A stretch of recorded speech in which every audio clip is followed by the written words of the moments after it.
around 2/3 of young people born in the Jehovah's Witnesses religion leave the religion after leaving home. The highest turnover of any religion in the United States. Today I begin new series entitled Why the Jehovah's Witness is Dangerous to the Youth. This series we are going to look at the reasons why young people have been leaving the Jehovah's Witnesses in droves. If you are new to this channel, this is Tell Me Dr. K, a channel in which we discuss matters of theological nature, no matter how complex and comfortable they might be. Because on Tell Me Dr. K, no question, no topic is off limit. I have a lot of videos on this channel, so if you are new, you can sample a number of playlists on the topics of your choice. Imagine you are 9 years old. Your classmates are making birthday cards. You are not allowed to join. You sit alone in a hallway again. You've been told this is the right path, the only path. But deep down you wonder, why does it feel so wrong? You are now 13. Every weekend, whilst your friends sleep and play, you are knocking on doors of strangers with Bible in your hand. Not because you want it, but because you don't want to disappoint your parents. Or worse, disappoint God. Now you are 16. You are told college is dangerous. You are warned dating is only for marriage. You don't feel safe expressing who you really are. Now imagine being told that everyone you love, your friends, your family, will abandon you if you walk away. Now, this isn't fiction. It's a reality of many young people born to Jehovah's Witnesses families. We are exposing why this religion may be one of the most dangerous environments for the youth worldwide. Based on the self-reporting data, Jehovah's Witnesses is a Christian sect with over 8 million members worldwide. They are best known for their door-to-door preaching and strict moral codes. But behind their clean-cut image is a mental health crisis affecting thousands of children and teens. Studies have repeatedly shown that Jehovah's Witnesses teens and children have a higher level of anxiety, depression, and even schizophrenia than the general population. A 1975 study published by the Journal of Psychiatry found that JW members are 3 times more likely to be diagnosed with schizophrenia. Later research estimated that up to 10% of members may require psychiatric intervention. And that is not counting thousands that are struggling silently. While some witnesses may find solace in the organization's rigid ideology, others find it difficult to adhere to its rules, leading them to anxiety and depression. My own doctor said, he didn't have a single Jehovah's Witness patient that he saw that wasn't on antidepressants, right? And that's a pretty common thing. Those feelings of anxiety and depression are compounded by the fear that breaking the rules or leaving the organization will result in them being disfellowshipped and shunned by friends and family. The rate of mental illness among Jehovah's Witnesses is considerably above average, said one peer-reviewed report. The Watchtower influence is often further detrimental to their mental health. Why? Because Jehovah's Witnesses youth are told that the world outside their religion is evil and doomed. From childhood, they are indoctrinated to believe that they are living in the last days. So the events unfolding around us are making clearer than ever that we're living in the final part of the last days, undoubtedly the final part of the final part of the last days, shortly before the last day of the last days. If this video is opening your mind and you are learning something, kindly do me a favor. Like, subscribe, and smash the notice bell so that when I upload the next episode, you'll receive a notification that Armageddon is imminent and that everyone who is in JW will be destroyed, including their friends, their classmates, their teachers, their neighbors. Now, imagine growing up with such kind of fear from childhood. As a child, every night that you went to bed, you believed this may be your last night. You may not wake up. Of course, it was always constantly that Armageddon could be coming at any minute. What does Armageddon look like in the world of the Jehovah's Witnesses? In my head, it was giant fireballs coming out of the sky and people screaming and dying in front of me. And one of the most dangerous things that the Jehovah's Witnesses has done is by learning with children in the same environment. When they are speaking about X-rated topics, young people are there. One viewer of my video said, I heard about all these X-rated terminologies when I was just young.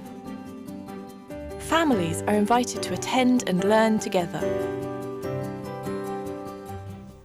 One ex-JW said, I truly believe that all my classmates would die a fiery death at Armageddon and that I would survive to bury their bodies. Now, this is not just spiritual, it is psychological warfare. Growing up was not easy. I wasn't allowed to think for myself, one survivor explained. And indoctrination still affects me, even years after leaving. Now, JW doctrine doesn't allow for doctrinal nuance. Sadness? Pray harder. Doubts? Satan is whispering to you. Identity struggles? Suppress them. Now, there is constant pressure and performance for the JW youth, starting when they are young. Now, JW kids are not just emotionally overloaded, they are physically exhausted. Now, let me mention that I'm not providing psychological advice.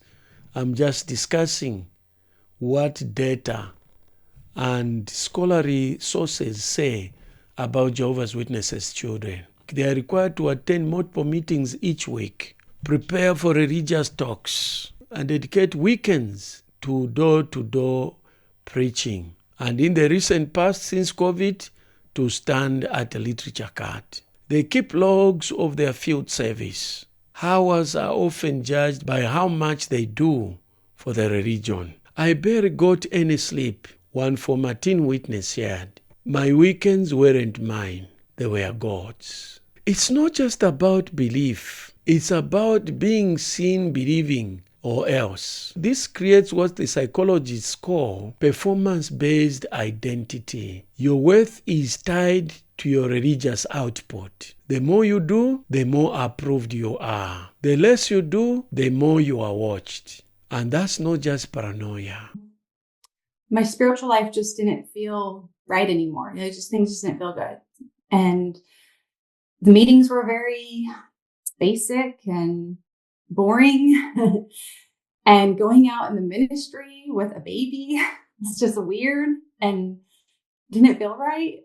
And I'm thinking, like, why am I doing this, And it's just so funny how everything, it's just about appearances, because it's like, you just do this because you have to be seen,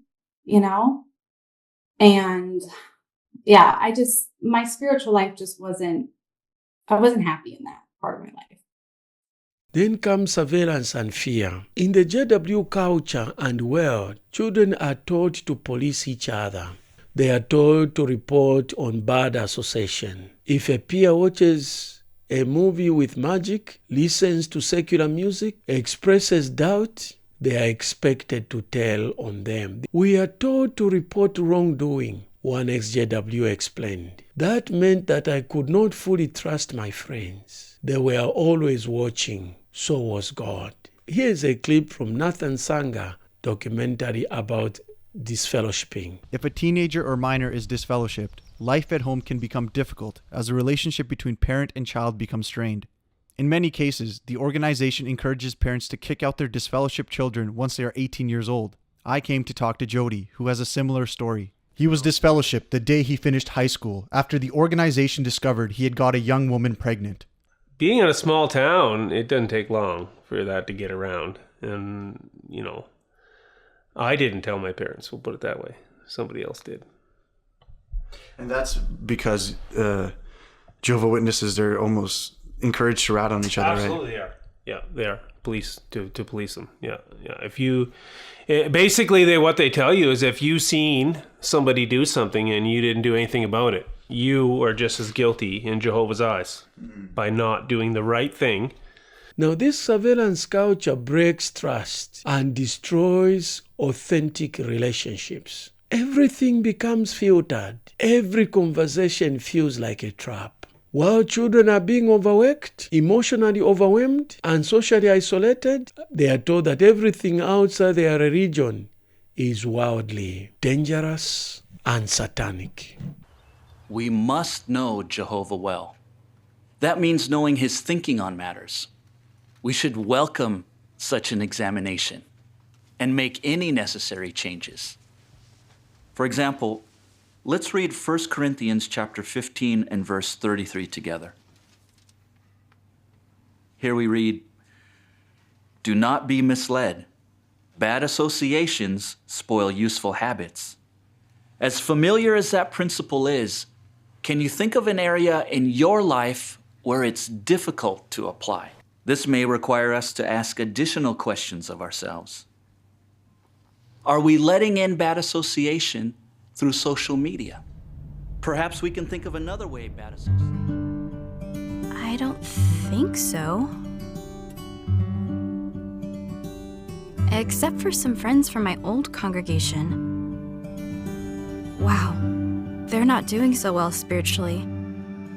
But if I stay connected and see what they're doing, maybe I can help them. Can affect us. Maybe it's something very specific.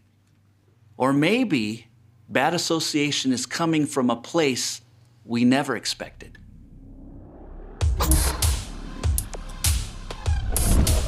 I only join games with witness friends I know. But sometimes they connect with people I don't know, who pick games I'm not sure we should play.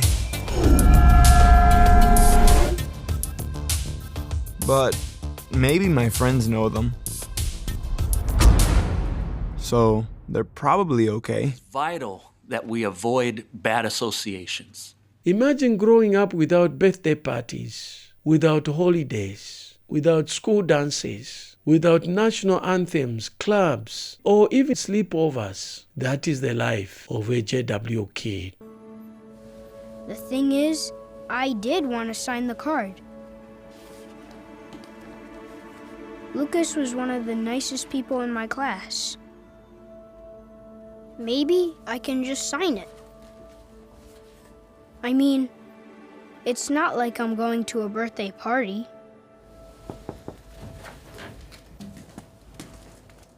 Hey, little man. How you doing? Yeah? Mom said you had a rough day today. When Dad came in, I told him everything that happened.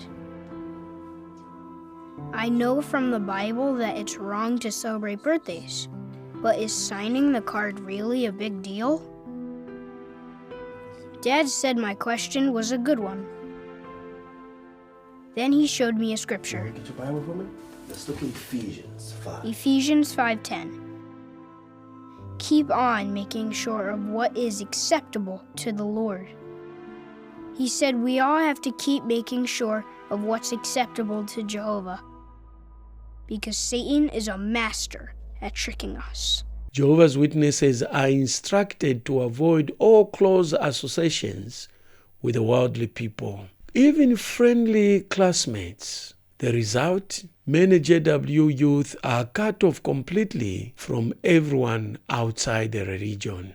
One JW said, being raised a JW is being friendless and alone. It's nothing but loneliness and missed opportunities. Now, this kind of social isolation stunts emotional development, makes it harder to integrate into the wider society later, and increases vulnerability to abuse, mental illness, and dependence. And when it comes to question about sexuality or mental health, forget it. If you have enjoyed this video, kindly do me a favor, like, subscribe, and smash the notice bell so that when I upload another video, you'll receive a notification.